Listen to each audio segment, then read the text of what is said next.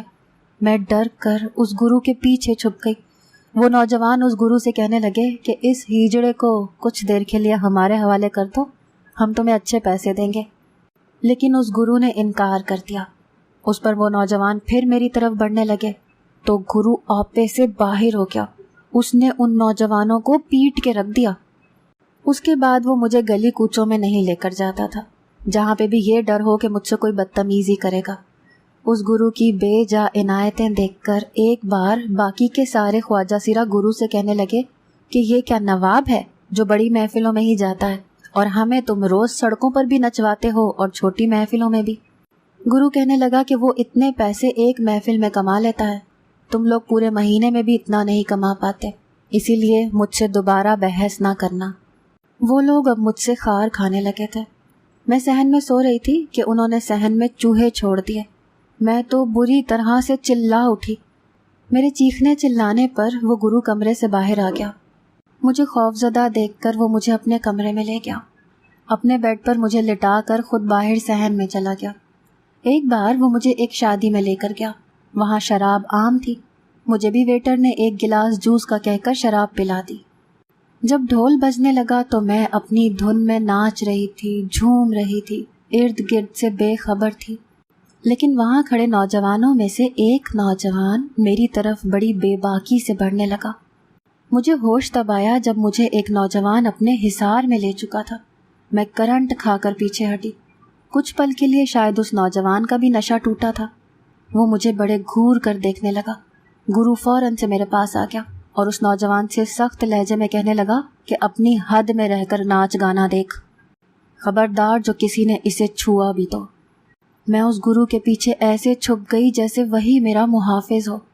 وہ نوجوان اپنی ہی سرمستی میں جھوم رہے تھے، شراب کے نشے میں چور تھے.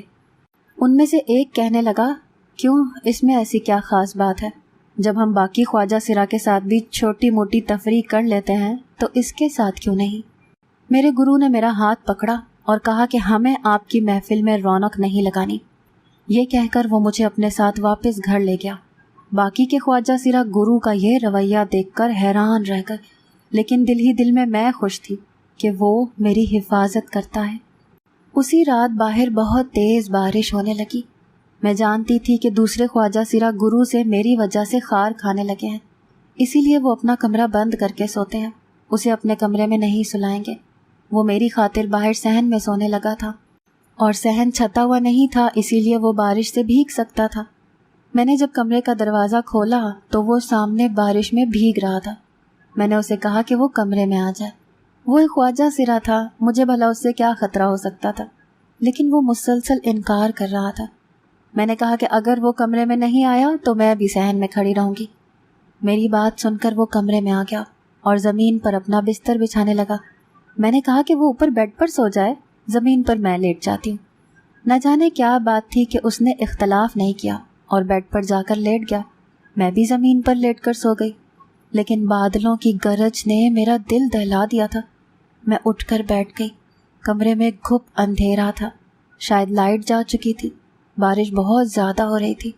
مجھے بادل کی گرج سے بہت خوف آتا تھا، اسی لیے میں جا کر بیڈ پر لیٹ گئی. وہ گرو بے خبر سو رہا تھا. میں اسی بیڈ کے دوسرے کنارے پر جا کر سو گئی. اپنے خوف کو کچھ کم کرنے کے لیے میں نے اس کا ہاتھ پکڑ لیا. پھر شاید اس شراب کا نشہ مجھے غافل کرنے لگا. کچھ ہی پل میں گہری نیند سو چکی تھی. لیکن جب میری آنکھ کھلی تو کمرہ خالی تھا. میرا سر بھاری ہو رہا تھا. شاید اس نشہ آور جوس کا اثر مجھ پر دیر سے ہوا تھا اور ابھی تک اترا نہیں تھا. میں اٹھ کر باہر آ گئی. سب لوگ ناشتہ کر رہے تھے، میں نے بھی اپنے لیے ناشتہ بنایا اور کرنے لگی۔ لیکن وہ گرو گھر پر نہیں تھا، وہ پورا دن گھر پر نہیں آیا تھا۔ رات کو جب وہ گھر آیا تو کہنے لگا میری طبیعت ٹھیک نہیں ہے۔ یہ سن کر میں پریشان سی ہو گئی۔ میں نے پوچھا اسے کیا ہوا ہے، تو وہ مجھ سے نظریں چرانے لگا، کہنے لگا سر میں درد ہے، مجھے سر درد کی دوا دے دو۔ میں نے اسے دوا کے ساتھ چائے بھی بنا دی۔ وہ صحن کی چارپائی پر لیٹ گیا۔ میں نے کہا وہ کمرے میں لیٹ جائے، لیکن اس نے انکار کر دیا۔ اب وہ مجھ سے کترانے لگا تھا۔ لیکن 1 مہینے بعد جو قیامت مجھ پر ٹوٹی تھی، میرے ہوش ہی اڑ گئے تھے، مجھے کچھ بھی ہضم نہیں ہو رہا تھا، اسی لیے میں ڈاکٹر کے پاس چلی گئی۔ لیکن جو خبر اس نے مجھے سنائی، میں چکرا کر رہ گئی۔ ایسا کیسے ممکن تھا؟ ڈاکٹر کی رپورٹ کے مطابق میں حاملہ ہو چکی تھی، لیکن مجھے تو ایسا کچھ بھی یاد نہیں تھا۔ میرے ساتھ ایسا کون کر سکتا ہے؟ جن لوگوں میں رہ رہی تھی، مجھے ان سے اپنی عزت کا کوئی خطرہ نہیں تھا، تو پھر میں کیسے؟ میں حد درجہ پریشان تھی۔ گھر آ کر بھی میں اسی نہج پر سوچ رہی تھی۔ مجھے ایسا کچھ بھی یاد نہیں آ رہا تھا۔ میں نے نہ دوپہر کا کھانا کھایا نہ رات کا، رو رو کر میری آنکھیں سوج چکی تھیں۔ گرو مجھے ہی دیکھ رہا تھا، مجھ سے 2-3 بار پوچھ بھی چکا تھا کہ تمہیں کیا ہوا ہے، تم مجھے ٹھیک نہیں لگ رہی۔ میں اس سے کیا کہتی، کیسے کہتی؟ میں نے نفی میں سر ہلا دیا۔ میرا دماغ سوچ سوچ کر سوچنے سے قاصر ہو چکا تھا، لیکن میرے ہاتھ میں کوئی ایسا سرا نہیں مل رہا تھا کہ جس سے میں یہ جان سکتی کہ میرے ساتھ زیادتی کس نے کی ہے۔ اگلے روز مجھے پھر سے الٹیاں ہونے لگی۔ گرو اس وقت گھر پر ہی تھا۔ میری بگڑتی حالت دیکھ کر کہنے لگا چلو تمہیں ڈاکٹر کے پاس لے چلو، لیکن میں نے انکار کر دیا۔ میں نے کہا مجھے کہیں نہیں جانا۔ یہ کہہ کر میں رونے لگی۔ وہ مجھے دیکھ کر پریشان سا ہو گیا۔ میں بھی سوچ سوچ کر تھک سی گئی تھی اور اپنی حالت سے بھی پریشان تھی۔ میں نے کہا میرے ساتھ کسی نے گناہ کر دیا ہے، لیکن میں نہیں جانتی کہ کس نے کیا ہے، مجھے کچھ بھی یاد نہیں ہے، میں امید سے ہو چکی ہوں۔ یہ کہہ کر میں رونے لگی، اور وہ یہ سن کر بدحواس سا ہونے لگا۔ مجھ سے کہنے لگا تم پریشان مت ہو۔ میں نے کہا میں کیسے پریشان نہ ہوں، لوگ مجھے لڑکی نہیں خواجہ سرا سمجھتے ہیں، پھر یہ سب، میں اب یہاں بھی نہیں رہ سکتی، اب میں کہاں جاؤں گی؟ جہاں بھی گئی لوگ مجھے اپنی ہوس کا نشانہ ہی بنائیں گے۔ میں تو اپنی عزت کی حفاظت کی خاطر یہاں آ گئی تھی، کیونکہ مجھے یہاں اپنی عزت کا کوئی خطرہ نہ تھا، لیکن پھر بھی، یہ کہہ کر میں رونے لگی۔ میں نے کہا میں پھر بھی برباد ہو گئی۔ وہ مجھے روتے ہوئے دیکھ کر پریشان ہو گیا، کہنے لگا ایسا کرو مجھ سے نکاح کر لو۔ اس کی بات سن کر میں نے حیرت سے اسے دیکھا۔ میں نے کہا ایسا نہیں ہوتا ہے، ایسا ہو ہی نہیں سکتا، میں کیسے کسی خواجہ سرا سے نکاح کر سکتی ہوں؟ وہ کہنے لگا کر سکتی ہو، تم مجھ سے نکاح کر سکتی ہو، کیونکہ میں خواجہ سرا نہیں ہوں اور تمہارے بچے کا باپ بھی میں ہی ہوں، لیکن ہمارے درمیان جو کچھ بھی ہوا وہ وقت اور حالات کے ہاتھوں ہوا ہے، میرا قصداً ایسا کوئی ارادہ نہیں تھا۔ میں اسے حیرت سے دیکھ رہی تھی۔ وہ کہنے لگا میں بہت چھوٹا تھا جب ٹرین میں اپنے گھر والوں کے ساتھ سفر کر رہا تھا۔ رات کے پہر ہماری گاڑی ایک اسٹیشن پر رک گئی۔ ٹرین میں کچھ خواجہ سرا اوپر چڑھ گئے اور بھیک مانگنے لگے۔ مجھے شروع سے ہی وہ اچھے لگتے تھے، رنگ برنگے بھڑکیلے سے کپڑے پہنے وہ مجھے اچھے لگتے تھے۔ جب وہ میرے کیبن میں مانگنے آئے تو میرے گھر والے سو رہے تھے، بس میں ہی جاگ رہا تھا۔ میں اس وقت 6-7 سال کا تھا۔ وہ لوگ بھیک مانگتے ہوئے وہاں سے چلے گئے۔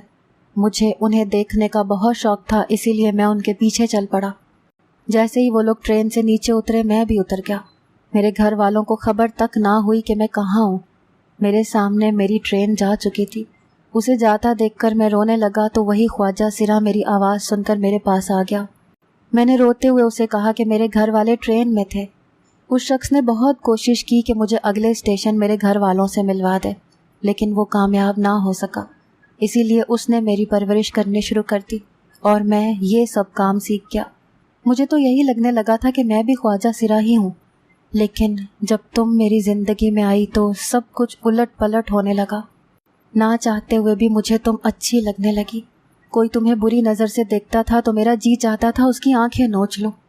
میں نے بہت چاہا کہ تمہیں سچ بتا دوں، لیکن میری ہمت نہیں ہوئی۔ اس رات بارش میں، اسی لیے میں کمرے میں نہیں آنا چاہتا تھا، لیکن تم مجھے زبردستی اندر لے گئی۔ میں نہیں جانتا کب تم میرے بیڈ پر آ کر لیٹی تھی، لیکن جب میری آنکھ کھلی تو تم میرے بہت قریب تھی۔ مجھے تم اچھی بہت پہلے سے لگتی تھی، اسی لیے میں بہک گیا۔ ہوش مجھے تب آیا جب میں…۔ یہ کہہ کر وہ چپ ہو گیا۔ تمہیں شاید شراب کے نشے نے غافل کر دیا تھا، لیکن مجھ پر شاید وقتی طور پر شیطان حاوی ہوا تھا۔ اس کے بعد میں تم سے نظریں نہیں ملا پا رہا تھا۔ بہت بار سوچا کہ اپنے جرم کا اعتراف کر لوں، لیکن پھر یہ سوچا کہ تم میرے بارے میں غلط سوچو گی، کہیں مجھے چھوڑ کر ہی نہ چلی جاؤ۔ میں اسے کیا کہتی جس کی اپنی آنکھوں سے آنسو بہہ رہے تھے؟ وہ اپنے کیے پر نادم تھا۔ کہنے لگا میں تم سے محبت کرنے لگا ہوں، نہ تمہاری جدائی برداشت کر سکتا ہوں، نہ تمہیں کسی تکلیف میں دیکھ سکتا ہوں۔